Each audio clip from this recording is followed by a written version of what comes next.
Bonjour à toutes, bonjour à tous et bienvenue sur ma nouvelle chaîne La Vie en Rose. Je suis ravie de vous accueillir aujourd'hui pour cette première vidéo où j'ai envie de vous parler du gluten. Alors, le gluten, et si ce que vous mangez quotidiennement sans même le savoir était en train d'encrasser votre organisme? Aujourd'hui, on parle du gluten, cette protéine qui est présente partout, mais qui pourrait bien être l'un des plus grands perturbateurs de votre énergie, de votre vitalité. Est-ce que vous avez déjà ressenti énormément de fatigue après avoir mangé, par exemple, un gros plat de pâtes, l'envie d'aller se coucher et de dormir? C'est peut-être l'effet du gluten. Alors, le gluten, c'est une protéine qui est naturellement présente dans certaines céréales comme le blé, l'orge, le seigle et leurs dérivés comme l'épeautre. Il est constitué de deux protéines principales qui sont la gliadine et la gluténine. Et il agit comme une colle naturelle qui permet au pain de lever, aux pâtes d'être plus élastiques. Mais cette colle peut vraiment poser des problèmes dans le corps, comme on va le voir un petit peu plus tard. Savez-vous une chose absolument folle, c'est que le gluten, le mot gluten veut dire colle en latin. Donc c'est vraiment, ça correspond absolument à ce que ça fait dans le corps quand cette protéine est mal digérée. Le gluten, alors pour la petite histoire, au fil des décennies, le blé que nous consommons aujourd'hui a énormément changé. Le blé a été génétiquement modifié, sélectionné pour contenir davantage de gluten. Pourquoi? Simplement parce que ce gluten supplémentaire améliore l'élasticité, la panification, on dit. C'est ce qui donne donc une bonne élasticité aux pâtes. C'est ce qui donne une texture moelleuse que généralement on adore.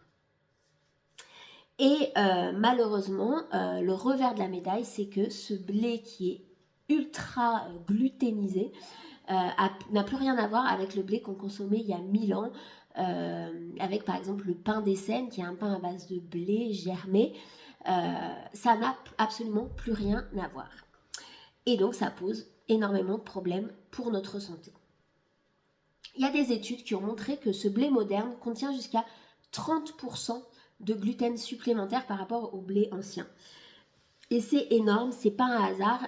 Les agronomes ont vraiment travaillé pendant des années, des décennies pour sélectionner les variétés de blé qui finalement répondent aux exigences de l'industrie alimentaire, mais bien moins de la santé et de la physiologie humaine. Donc les impacts sur la santé sont absolument énormes. Par exemple avec la maladie cœliaque qui a quadruplé en 50 ans. Aujourd'hui, aux États-Unis, une personne sur 133 est atteinte de maladie cœliaque. Donc la maladie cœliaque, c'est une énorme réaction dès qu'on mange un tout petit peu de gluten. C'est même pas une intolérance et tout, c'est pas possible de consommer du gluten. Alors que dans les années 1950, on parlait d'une personne sur 500 qui était atteinte de cette maladie. Et puis c'est pas tout, il y a environ 6% quand même de la population qui souffre de maladies non cœliaques, mais de sensibilité vraiment accrue au gluten. Donc ça veut dire que ces personnes ressentent des symptômes digestifs ou même des inconforts, des maux de tête, une énorme fatigue juste après avoir mangé du gluten. Et parfois, on n'arrive pas à faire le lien avec ça, mais c'est assez flagrant quand on supprime le gluten, à quel point la vie change. On parle aussi de troubles digestifs en augmentation, comme le syndrome de l'intestin irritable. Il y a au moins 15% de la population qui est touchée, pas au moins, vraiment au moins 15% de la population qui est touchée par ce syndrome. Même si le gluten n'est pas toujours la seule cause, bien évidemment, mais ça peut aggraver certains symptômes chez certaines personnes. Alors, le blé moderne, il est génial pour les boulangeries, évidemment, l'industrie agroalimentaire, mais à quel prix pour notre santé? On a un vrai déséquilibre entre ce que le corps humain peut digérer et ce que l'industrie lui impose de consommer. Enfin, lui impose, on a le choix, bien évidemment, on le verra plus tard. Le gluten, qu'est-ce qu'il fait vraiment concrètement dans le corps? Avec ses propriétés collantes, il agit donc, comme je disais, comme une sorte de colle dans notre organisme. C'est Irène Grosjean qui l'expliquait très bien, paix à son âme, merveilleuse femme. Ces colles peuvent encrasser nos intestins et ralentir la circulation de tout ce qui devrait circuler librement dans notre corps. Imaginez un tuyau d'arrosage rempli de colle, ça bouge, ça bloque et à terme ça crée des problèmes. Dans le corps c'est pareil, ça peut favoriser des inflammations chroniques, des douleurs articulaires ou même des maladies bien plus sérieuses. Par exemple la maladie cœliaque, chez les personnes atteintes de cette maladie, le gluten attaque directement la paroi intestinale. Donc l'inflammation s'installe et empêche l'absorption des nutriments essentiels. Donc ça c'est vraiment l'exemple extrême, mais même sans être cœliaque, notre corps peut vraiment souffrir de cette accumulation de colle. Et la colle, il n'y en a pas que dans le gluten, mais le gluten en contient, et les produits avec gluten en contiennent énormément. Donc, en plus des aliments qui contiennent naturellement du gluten, il y a aussi ces aliments qu'on peut appeler des produits à contamination croisée. Alors si vous n'avez pas de soucis particuliers, enfin de vraies réactions très violentes à la consommation de gluten, c'est pas grave, dans un premier temps, on n'a pas à tout supprimer, même les aliments à contamination croisée, mais c'est quand même intéressant de le savoir. C'est des aliments qui en théorie ne contiennent pas de gluten, mais qui ont été exposés pendant leur production ou leur transformation à du gluten. Par exemple l'avoine, c'est très souvent fabriqué dans les mêmes endroits que des produits à base de blé. Alors à moins qu'ils soient vraiment spécifiés, certifiés sans gluten, souvent l'avoine classique est contaminée.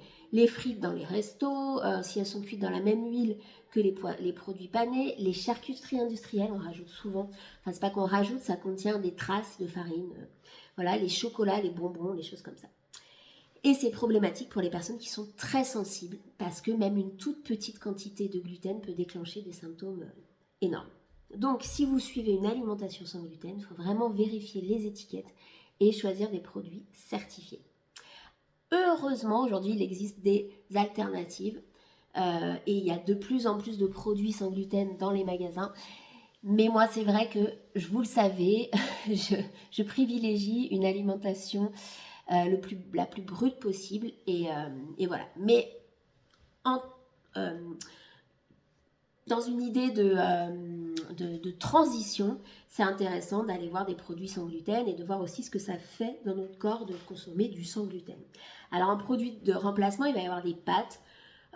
Pour les pâtes, par exemple, les pâtes avec gluten, ça va être des pâtes de lentilles, de riz, de pois chiches, du tamari pour remplacer la sauce soja. Voilà.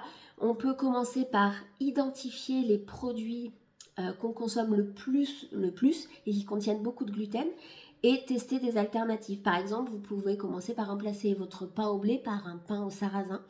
C'est super bon, c'est hyper facile à faire. 2 ingrédients, de l'eau et du sarrasin. Si vous voulez en savoir plus, je vous donnerai la recette très rapidement. Et puis vous pouvez essayer 21 jours sans gluten et observer vos symptômes, la digestion, l'énergie, la qualité de la peau.